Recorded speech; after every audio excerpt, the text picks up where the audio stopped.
arrancar nuestro tema de género y desarrollo y como siempre nos acompaña nuestro especialista, el señor Ricardo Mejía, uno de los que nos encanta, porque estos temas siempre nos dejan una lección, nos ponen a pensar un poco y a debatir muchísimo en esta cocina. Hoy vamos a hablar de las niñas perdidas o los derechos perdidos de los niños. ¿Podemos interpretar de esta manera? Es importante la aclaración que haces, porque hablamos de niñas perdidas, pero vamos a pensar que son las que desaparecen, que es una situación familiar y social muy lamentable perder un niño o una niña y no saber dónde está. Pero nosotros queremos enfocarnos el día de hoy en niñas que se pierden en todos sus derechos, o niños también que se pierden en todos, existen, pero por algún motivo, o sea, no se le cumplen todos sus derechos a cabalidad. Es increíble que esto esté pasando hoy por hoy, cuando hay tantas organizaciones en pro de los derechos de los niños y todos los gobiernos, casi todos los gobiernos, abogan por precisamente defender los derechos de los niños, pero que pueden ser los más vulnerados en ciertos momentos. Sí, pero aunque se ha reconocido que hay un tema importante en cuanto a que la niñez es la base de toda la sociedad. Es lo que hagamos, si las protegemos o no, depende también cómo se desarrolla la sociedad. Sin embargo, hay prácticas tradicionales, culturales y sociales que se mantienen y lo que provocan es que estos niños no tengan todos sus derechos. En Panamá hay prácticas que se mantienen bastante. y que vulneran los derechos de estos niños. Así es. Ya sea por tradición, por cultura, pero el hecho que sea por tradición cultural no significa, o que lo han hecho por mucho tiempo, que esté bien. Que esté bien. Claro. Por ejemplo, el tema de y para quedarnos aquí aterrizados, porque el tema de niñas perdidas más bien es un tema que se ha visto a nivel internacional en algunos países que tienen inclusive leyes que provocan que las niñas no aparezcan, en China específicamente. Pero acá en Panamá no tenemos las leyes explícitas, pero sí tenemos reacciones implícitas que ya están marcadas en la sociedad. Por ejemplo, el tema de los niños que nacen fuera del matrimonio o los niños que están dentro de una pareja que se divorció. Hay una serie de derechos que comienzan a desaparecer. El derecho al acceso a la educación no va a ser igual, el acceso al derecho a la salud no va a ser igual. En el caso de los niños que salen, son productos fuera del matrimonio, muchas veces no tienen ni siquiera el derecho a la identidad, al nombre, a la identidad. Es bastante difícil, ¿no? Y ahí empieza todo el problema. Pero no tienes identidad, no tienes nada. Pero en eso yo tengo entendido que o sea, tiene por derecho el apellido de su papá. O sea, lo reconozca o no lo reconozca, y que tiene como un periodo. Tiene los mismos derechos, en la ley aparece, pero por eso insistía que el tema es más que nada cultural y tradicional. Claro. Cultural y tradicionalmente ese niño, esa niña, en esa situación, en una familia es mirado de una forma distinta. Claro, y dentro de todo este montón de limitaciones que de repente estas culturas o estas familias le ponen a los niños sin darse cuenta, con lo que juegan directamente es con la estabilidad emocional del niño. Y tenemos un montón de personas adultas inestables y te preguntas por qué. Y es porque en realidad nunca se le dieron oportunidad. Hablamos de un derecho a la educación. Mandar a un niño a la escuela no es darle derecho a la educación, porque en la escuela la maestra no va a hacer todo por el niño. Por ejemplo, derecho a la educación es una vez el niño regresa de esa escuela, alguien en casa ayuda al niño y lo oriente. Asimismo decimos derecho a la salud. Agarra y el niño se enferma, se resfría, ¿y qué hace el papá? Mucha gente a veces no le toma atención a estas cosas, pero un niño no es solo cuando se enferma llevarlo al médico. El niño generalmente necesita chequeos anuales, necesita atención. Entonces no nos damos cuenta a veces, puede ser por ignorancia, que le estamos negando al niño estos derechos. Y después entonces toca lamentar. Sí, inclusive Marcela, más allá de, por ejemplo, tú mira hasta dónde tú lo llevas como que hacerle sus chequeos, pero también es procurarle salud a los niños, crearle espacios donde los niños jueguen, crearle espacios para alimentarlos mejor, o sea, tomar conciencia de que, por ejemplo, si tú eres una persona que come mal y tienes niños, ya tú no puedes seguir comiendo de la misma manera. Si eres un papá que fuma o que toma bebidas alcohólicas y tienes un hijo, tu comportamiento no puede ser el mismo. Acabas de poner un ejemplo clarísimo. Y que cuando tú eres adulto tú realizas. Yo tengo una amiga mía que su papá, cuando íbamos a la playa, él fumaba con los vidrios arriba y nosotras adentro. ¡Qué horror! Eso es vulnerar los derechos de los niños. Así es. Y de las personas que estábamos dentro de ese carro, pero yo estaba niña y no lo entendía. Claro. Sí, y es que es más difícil cuando se trata, o sea, los adultos tenemos algunos mecanismos que dependen también de las reacciones, lo que hemos vivido cuando estuvimos pequeños. Pero un niño no tiene cómo prácticamente defenderse en ciertas situaciones. Entonces, ahí interviene todo el aparato, principalmente el Estado, y por eso es que se han hecho reuniones a nivel internacional para entonces hablar de este tema y procurar que tanto niños como niñas tengan igualdad de derechos en cualquier tipo de ambiente y sociedad. Sí, lo importante de esto también, Ricardo, es que no darlo por sentado. Yo pienso que muchas veces queremos que como decías al principio, o sea, como que ay, el caso extremo de la peladita que desaparece. No, es que los derechos de los niños no desaparezcan en la cotidianidad de todos los seres humanos. O sea, que a veces vulneramos estos derechos, pero por costumbre, ay, bueno, es que eso es así ya, ay, eso no importa, o ay, que el niño no haga esto, no, bueno, no le pongas tanto interés. Y yo pienso que al final del camino es un compromiso de todos y los adultos somos nosotros, los niños son niños. Así es, y es increíble que hoy por hoy, y estamos viendo un video, o sea, me acaba de dar hasta como, no sé, se me ha puesto Sin chiquito el sabor. corazón. Vamos a hablar del caso de China. Hay niñas, millones durante décadas, que han nacido en la clandestinidad, precisamente porque hay una ley, algo del hijo único. Explícanos un poquito, Ricardo. Sí, lo que ocurrió en China fue que la superpoblación, el elevado crecimiento de la población, provocó que el mismo Estado impusiera leyes de control. Y una de las leyes de control de natalidad era que las familias podían tener solamente hasta 2 hijos. Pero ¿qué ocurre? Las familias empezaron a valorizar a partir de la visual de género qué era preferible, tener niños o tener niñas. Entonces comenzaron las familias que tenían niños, entonces le daban todos los derechos. Cuando era niña, entonces se consideraba que no tenían los derechos completos. Entonces las personas lo que hacían era que inclusive en algunos pueblos las mataban. Las mataban, las abandonaban. Y en otros casos las escondían. Había madres que lo que hacían era que las escondían. Como escondían las niñas, o sea, ellas querían mantener Ojo, a su hablas en niña, pasado, esto es el presente. como la escondían, entonces lo que ocurría era que no tenían acceso primero a que se le registrara en el registro público. No existe. No existía, por eso decimos que son niñas perdidas. Como no estaba en el registro público, no tenía acceso a la salud, no tenía acceso a la educación y por supuesto no tenía cantidad, o sea, no siquiera aparecía en los registros del país porque era una niña que se escondía por las leyes que se habían marcado el mínimo de la familia. No tiene derecho a nada. Yo recuerdo hace años, en la Universidad de Panamá me tocó dictar algo así como una charla sobre la circuncisión femenina y hablaba de esta práctica que se hace en África y que se ha llevado a otros países en los cuales si tu familia simplemente realiza la práctica sin importar lo que fueran las leyes de donde ellos viven, agarran a las niñas pequeñitas, 4 o 5 años, le practican la circuncisión femenina con cualquier tipo de herramientas, lo hacen sin anestesia y las niñas, muchas de ellas fallecen en esta práctica. Muchas personas en Latinoamérica lo siguen practicando. Sí, lo siguen practicando en Estados Unidos y han terminado hasta en la cárcel.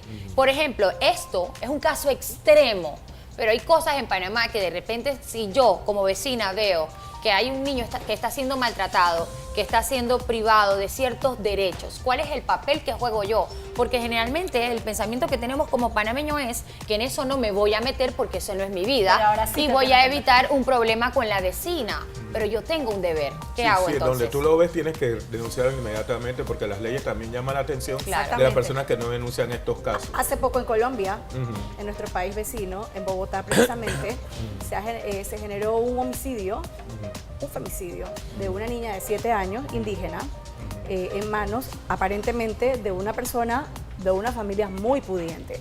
Y el domingo el diario El Espectador, voy a buscarlo, en su columna de opinión había un artículo muy fuerte sobre esto, que como sociedad, ¿qué estábamos haciendo?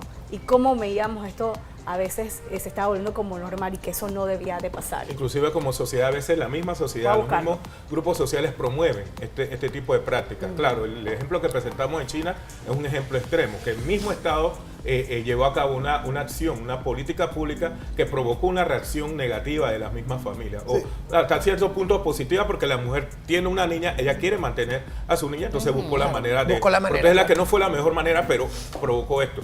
Pero en nuestros países latinoamericanos también nuestros patrones culturales y sociales van marcando ciertos niños. El niño que, por ejemplo, lo que decía al inicio, que no nació dentro del matrimonio. El niño que es de familia divorciada. El niño, o sea, vamos marcando niños y niñas a partir de una serie de patrones culturales que pensamos que son los que deben prevalecer. Lo que dice Erika precisamente, creo que ese artículo se lo mandé yo, y es lo que siempre he dicho aquí. ¿Cómo? Y me da mucha doble moral ver muchas mujeres, feministas también, que están echando a la borda, a la basura, por lo que han luchado efusivamente las mujeres durante muchos años, muchas décadas. El ejemplo de que es tan sencillo como esto, o sea, tú dices que estás en pro, de favor de los derechos de la mujer, pero a los 2 minutos en la noche estás bailando una canción que promueve el maltrato, Así es. ya sea verbal, Así sexual Exactamente. hacia la mujer, y la estás coreando, peor aún, se le enseñas a tus hijos. He visto muchos casos. Entonces, prácticamente vivimos en una sociedad Mucha donde contradicción. nosotros decimos Demasiado. que vamos camino a la igualdad, y esto también ya es culpa de los hombres, porque no es culpa de todas las mujeres, y luego estamos de acuerdo con todo este tipo de canciones que exhortan al maltrato femenino, Y al luego maltrato nos- de la mujer, al maltrato de las niñas, de hecho, y dejas peor aún que tus hijas Las canten. las canten, las bailen. coreen, las Y bailen en internalicen cumpleaños, esa en situación. fiestas. Entonces yo no entiendo. Y de contratas qué a esos estamos- mismos artistas y con- al 15 años de tus hijas. Exactamente. Entonces, Y no- los artistas son como de 40, 50 años que deberían yo, estar haciendo otras yo, cosas. yo quiero recordar aquí que cuando, Sí, es que yo hasta ahí no me vuelta. Yo- Bueno, vamos a la ahí. Yo quisiera saber, la verdad. No tiene en nada mi que ver época, eso yo con recuerdo Ricardo. mucho cuando estuve de los 10 hasta los 15 años, escuchaba mucho de que censuraban canciones aquí en Panamá. Hace mucho tiempo no escucho que alguien censura una hemos canción. tenido algún tipo de problema. Y escucho peores canciones, porque para esos tiempos era bonito, porque aunque sea hasta te lo censuraban a medias. Ya no te lo censura. Era pícaro, era pícaro. Era pícaro, ahora no, Ahora ya es ni siquiera explícito, ahora es totalmente. explícito. Ahora es una Me voy a basura. referir y yéndome por la línea, ¿sabes cómo se llama el artículo del cual estaba hablando el espectador? Se llama Voy a violarte, baby.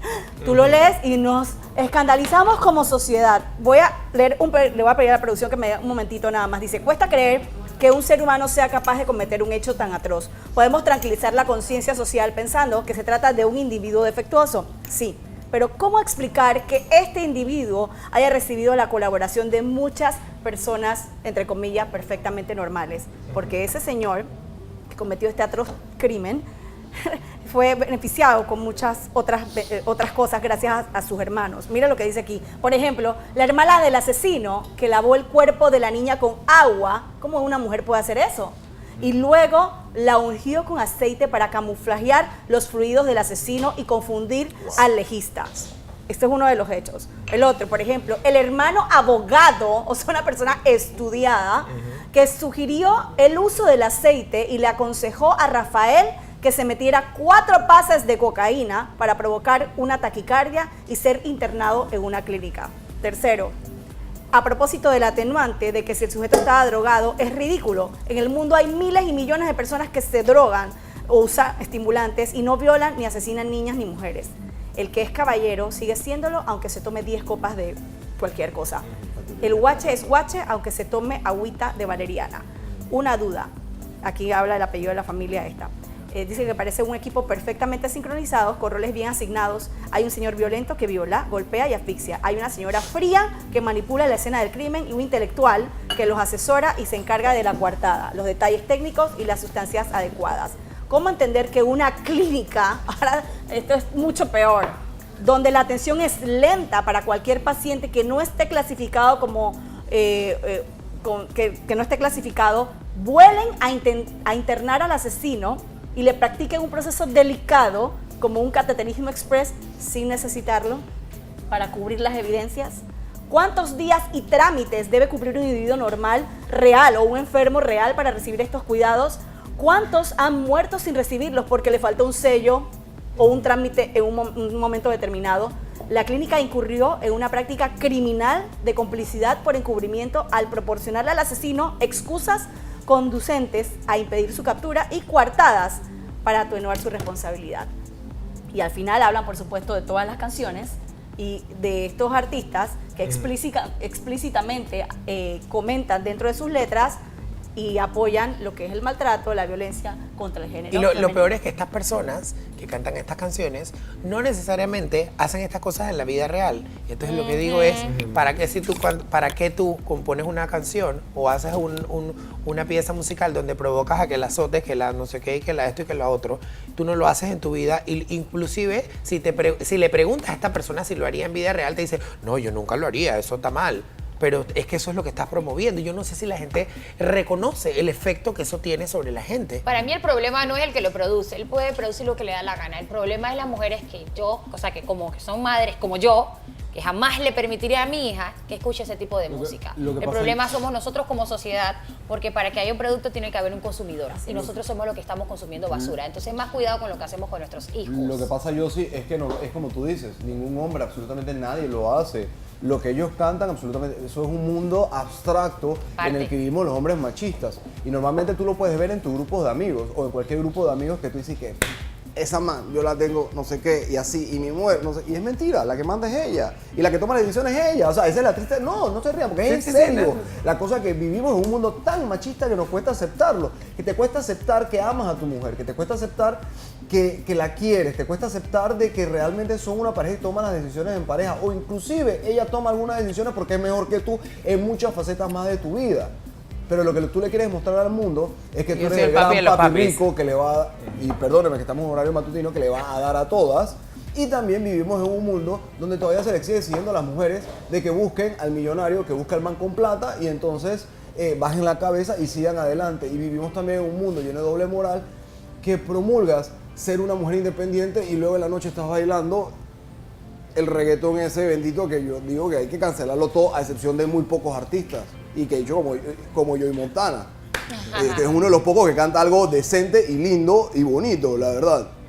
Sí, pero por la canela, o sea, que es un género que... Puramente vulgar. No sé qué es la canela, te lo juro que no sé qué es. Aquí lo hemos tratado Oye, en la radio y una vez yo, ¿qué es eso de la canela? Y me pusieron 3 canciones de la canela y yo... No sé qué era. Yo Y son niños. ¿Cómo Son estas canciones nosotros obscenas. como sociedad permitimos que eso se cante explícitamente y que se pase en cualquier horario en la televisión o en la radio? ¿Sabes? Pero mira, al final la música, todas las expresiones artísticas son respuesta o expresión de lo que se vive en la cotidianidad. De algún Y lado lo que, salen y de lo que inspiradas. la cotidianidad acepta como lo normal.